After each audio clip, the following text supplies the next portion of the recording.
the murder and trial of FBG Duck's death.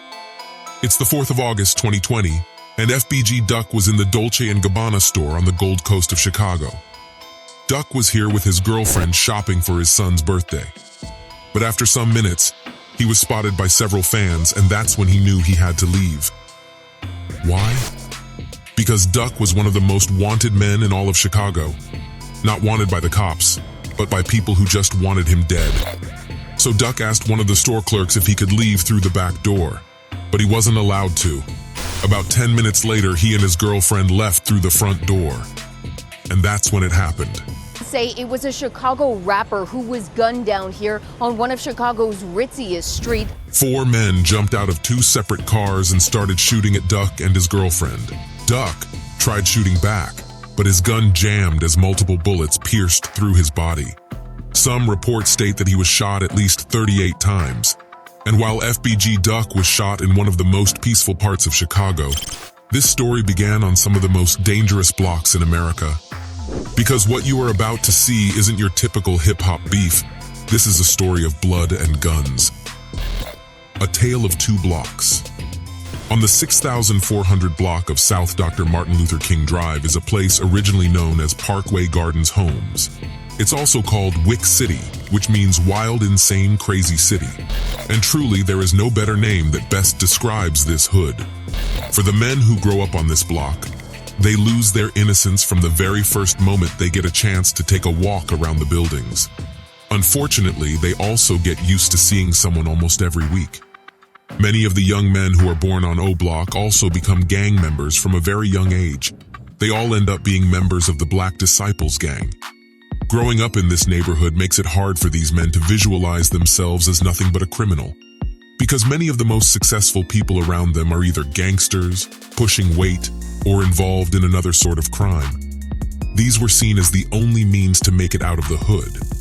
But all of that changed in 2011, the year drill music was born. Chief Keef created the O Block anthem, and this would become the beginning of a new subgenre of hip-hop music. The O Block anthem was created to celebrate the life of a young man known as O.D. Perry. O.D. Perry was only 20 years old when he was killed. His death was allegedly retaliation for the death of another young gang member, Shondale Gregory, popularly known as Tuka. Tuka was killed at a bus stop at the age of 15, and the death of these 2 young men began a war that would last for several years.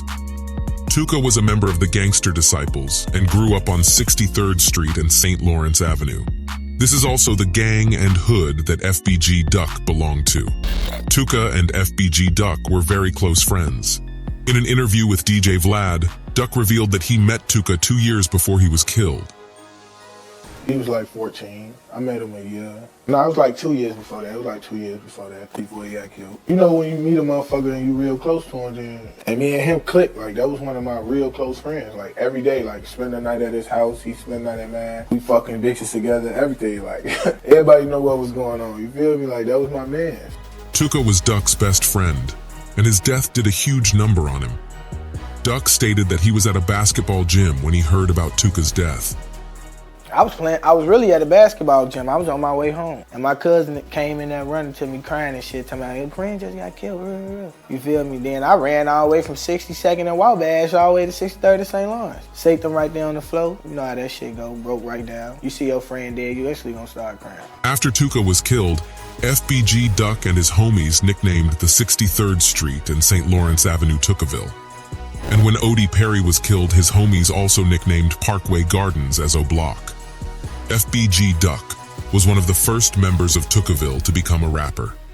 Chief Keef's success not only inspired the people of O Block, but also other men from Tookaville and other parts of Chicago. However, while drill music had now created a legal means for these young men to make it out of the hood, it also comes with some cons. Drill music was one of the major reasons for a new wave of violence in the south side of Chicago. Many of these rappers were killing their ops so they could brag about it in their songs. The lyrics for most of the drill songs were either about how they were going to kill their ops, how they killed their ops, or also about disrespecting or mocking their dead ops. Some of the major O-Block members who participated in this war are King Von T. Roy, Muwop, Boss Top, Kenny Mac, HK, and Sheroid, while the major gangsters from Tookaville were FBG Duck, Lil J, who was just an associate of Tookaville, Wooski, KI, FBG Buta. What makes this war between O-Block and Tookaville even more interesting is that many of these men grew up as friends. Many of them attended the same schools and used to get along well together. But some of these rivalries also started in their schools. Some of these beef began as fights on school grounds but didn't end there. Instead, it escalated to intense rivalries, drive-by shootings, ambushes, and other types of killings. FBG Duck once stated that he and King Von attended the same school, and that Von isn't originally from O-Block. In his song, I'm from 63rd, Duck stated that he used to beat Von, and that the OTF rapper isn't as tough as he claims he is. Duck had become the face of Tookaville, and he was the man that the Blood Disciples wanted most. His rap career was also on the rise. The video for his song Slide had over 70 million views on YouTube, and he was also using some of the money he was making to reform his community. But on the 17th of July, 2017, Duck would suffer what was perhaps the most devastating loss of his life. His brother FBG Brick was standing outside his block when 3 men jumped out of a car and started shooting at him. Brick tried to run, but he was chased down into a gangway where he was shot to death. This killing had a severe impact on Duck's family. When FBG Duck arrived at the scene, he and his mum could be seen mourning the death of their loved one. Duck's mum then told him to not try to get revenge for Brick's death, but instead focus on his music. When we lost Brick, and if y'all noticed that video where he made Terrified, and I was sitting on the ground and him and my auntie was hugging me, and I was in my son in, and I was like, Duck, I need you. I don't need you doing nothing stupid. I say, Duck, I need you. Duck did exactly what his mom ordered. He got back in the booth and made songs like Chicago Legends, which is still one of his biggest songs till today. On this track, Duck surprisingly also praised some dead members of O-Block. And just like Duck lost his brother, O-Block also suffered several losses as well, such as T-Roy, Sheroid, J-Money, Big A-HK, while some of the members STL lost are Medell, Boss Trell, KI, Can't Get Right, Dusky. At this point, both gangs have suffered huge losses and were still mocking dead members on various songs. But one of the most disrespectful songs that will be released during this period is FBG Duck's Dead Bitches. On this song, Duck mentions and mocks dead O-Block members like Odie Perry, T-Roy, J-Money, Sheroid, and crosses any line you can think of while mocking his ops. And perhaps this was the last straw that broke the camel's back. Because after this, a more intense hunt for FBG Duck's life began. An informant told the police that someone affiliated with the Black Disciples placed a $50,000 bounty on FBG Duck's head. And when he hadn't gotten the result he wanted, he raised the bar. The bounty for whoever killed Duck was then increased to $100,000. And unfortunately, on the 4th of August 2020, Duck's ops finally got their target. The shooting of FBG Duck. 5 alleged Chicago street gang members now facing federal charges in connection with the shooting death of a local rapper downtown. Surveillance footage showed that Duck and his girlfriend arrived at the Dolce & Gabbana store at around 4:10 p.m. But this was also the same time that Duck's ops got into action. Back in O-Block, Charles Liggins, aka C. Murda, Christopher Thomas, aka C. Thang, Kenneth Robertson, aka Kenny Mac, Marcus Smart, aka Muwop, were all captioned running down a stairwell. Muwop and another gang member got into a Ford Fusion owned by Carlos Offord, aka Los Muna, while C. Murda got into a Chrysler with the remaining 2 gangsters. Their destination? FBG Duck's location.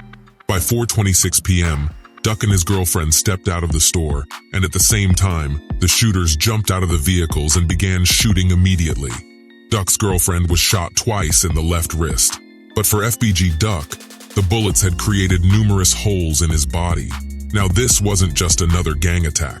This was a shooting in broad daylight and in one of the most secure parts of the society. That's why this shooting left many people surprised. Some sources state that FBG Duck was shot over 30 times. That sounds like a shooting from the 1920s carried out by Al Capone's men. Duck's death shocked the entire city. For more than 12 months, the killers were still running free around the city. And it wasn't until October 2021 that all 5 men were arrested. C. Murda, Muwap, Kenny Mack, C. Thang, and Los Muna were all arrested on the 13th of October 2021.